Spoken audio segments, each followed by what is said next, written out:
Hi, everyone, and welcome back to California Divorce 101. I'm your host, Anna, and this is episode 5 of our series. Before we dive in, have you heard our earlier podcast episodes? If not, be sure to check them out on our website. There's a lot of helpful info waiting for you there. Today, we're diving into a topic that's often at the top of people's minds when going through a divorce in California: how property gets divided. You may be thinking, what exactly is the process for dividing assets and debts in a divorce? Whether you're in the middle of a divorce, planning for the future, or just curious, this episode is going to give you the inside scoop. We'll break down the basics of California's community property laws, how things like separate property, commingling, and the date of separation can impact the division, and even what you need to know if you're trying to negotiate a fair split. Before we begin, here's an important disclaimer. All content was researched, drafted, and produced by the attorneys and supporting team members at Marathi Newfer. The voices and audio delivery are powered by Gen AI. This podcast is for informational purposes only. If you need legal advice tailored to your specific situation, consult a qualified family law attorney. Now, to dive into today's topic, I'm joined by Kate, who will be walking us through the ins and outs of property division during a divorce. Welcome, Kate. Thanks, Anna. We are back with another helpful topic. Today, we're going to talk about how property gets split up if a marriage ends here in California. One thing a lot of people don't realize is that even if you and your spouse have a solid agreement about who gets what, California law actually requires a judge to formally approve how all the marital property gets divided. So even if you've worked it all out between the two of you, to make it legally binding, you need that court order. Without a doubt, you could have the most amicable split, but to make it stick legally, that judge has to sign off. Okay, so basically, until the judge signs off, everything you've acquired during the marriage is still jointly owned? That's right. Now, to start, let's talk about the two main types of property in California divorce law: community property and separate property. So, to be specific, what do those terms mean in California? Well, community property is everything you and your spouse earned or acquired during the marriage up to the date of separation. So this includes things like your income, anything you bought with that income, furniture, investments, contributions to retirement accounts, and even debts you took on together during the marriage. Okay, that includes everything from your paychecks to things you bought together, even if only one spouse was bringing in the money? Yes, California law treats both spouses' contributions equally, whether that's earning money or staying home to take care of the family and home. It's all seen as part of the community property.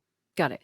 And then separate property is basically anything that's not community property, right? Yes, separate property is anything you owned before the marriage, anything you acquire after you've separated, and anything you inherit or get as a gift, as long as it's kept separate from the community property. So, keeping it separate is the key here? Precisely. And that's where it can get tricky, because if you mix separate property with community property, you might lose that distinction. This is something we'll need to dive deeper into, but before we do that, let's talk about the importance of the date of separation. That seems like a big deal for figuring out what's community property and what's separate. Oh, it's huge. The date of separation is the cutoff point. After that date, anything earned or acquired is no longer considered community property. So it's like the end date for building up all those marital assets and debts. Yeah, but how do you figure out when that date is? It's not just about when someone moves out of the house. It's about showing clear intent to end the marriage, like having a conversation about divorce, or even just starting the process of filing. So it's about the intention to end the marriage, not just the physical act of moving out. You can say it's all about making that clear intent known. Got it. Now, you mentioned keeping separate property separate earlier, and I've heard this term commingling. What's going on with that? Commingling is when you mix your separate property with community property.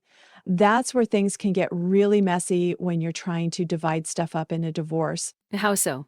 Well, it becomes tough to figure out what was separate and what was community property. Because once they're mixed together, it's hard to trace their origin. Can you give us a real life example of how commingling might happen? Sure. Let's say one spouse owns a house before the marriage, so it's their separate property. But then during the marriage, they use community funds, like income earned by both spouses, to pay the mortgage or do renovations. Now, that house is considered a commingled asset because the community property has increased its value. Okay, so the house started out separate, but now it's a mix of both. Correct. Another example is when someone inherits money, which is typically separate property, but they deposit it into a joint bank account, which is used for daily expenses. Now, over time, that inherited money gets mixed in with the community funds, and it's no longer clear what was inherited and what was earned during the marriage. So it sounds like commingling can definitely cause headaches when it's time to figure out who gets what. Oh, yeah, it can complicate things big time. All right, so once you've managed to figure out what's community property and what's separate property, if that's even possible, how does California law say it should be divided? California is a community property state, which means the default rule is that all community property is split 50-50. So if a couple buys a car together during the marriage, that car would be divided equally? Well, anything acquired during the marriage, whether it's property, investments, or debts, should be split equally. And this includes things like businesses started during the marriage or retirement funds built up during that time, right? Yep, anything bought or built using community property or both spouses' efforts. So everything from cars to retirement accounts could fall under that 50-50 rule. Absolutely. Now, let's say I inherited something before I got married, like my grandma's pottery, and I kept it separate throughout the marriage. That wouldn't be part of the 50-50 split, right? Nope, as long as you kept it separate and there's no indication it became community property, it would remain your separate property and wouldn't be divided in the divorce. That makes sense. But I imagine it's not always that simple. You're right. The 50-50 rule is the basic guideline, but it's not always as easy as just splitting everything in half. It depends on how the property is classified. So it's about the legal classification of property, not necessarily about what seems fair. Clearly, couples will figure out the total value of all the community property and then divide things so that each person gets roughly the same value. Got it. So one person might keep the house and the other could get more of the retirement savings to balance things out? Yes, it's not about a 50-50 split of every single item, but about ensuring both sides agree how the overall value of the assets is divided. But if there's no prenup or postnup, can couples agree to something different than the 50-50 split?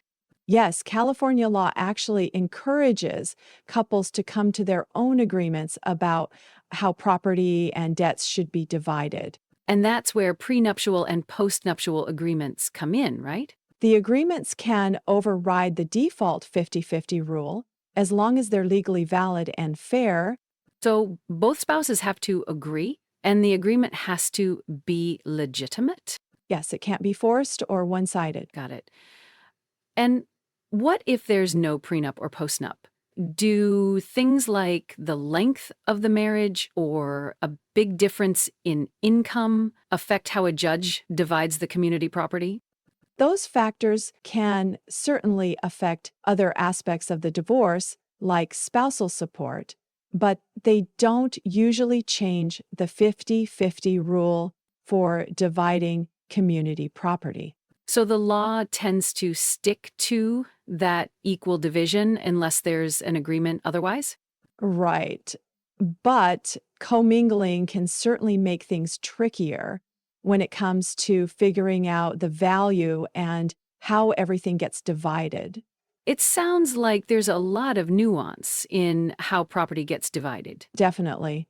The law can be complicated, but with the right guidance, you can navigate it effectively. Well, I think we've covered a lot of ground today. Thank you, Kate, and thanks to all of you for tuning in to today's episode of California Divorce 101. If you have any questions or would like us to cover a specific topic in a future episode, feel free to email us at intake@caflg.com. And remember, knowledge is power. You don't have to navigate this journey alone. Take care, and we'll see you in the next episode.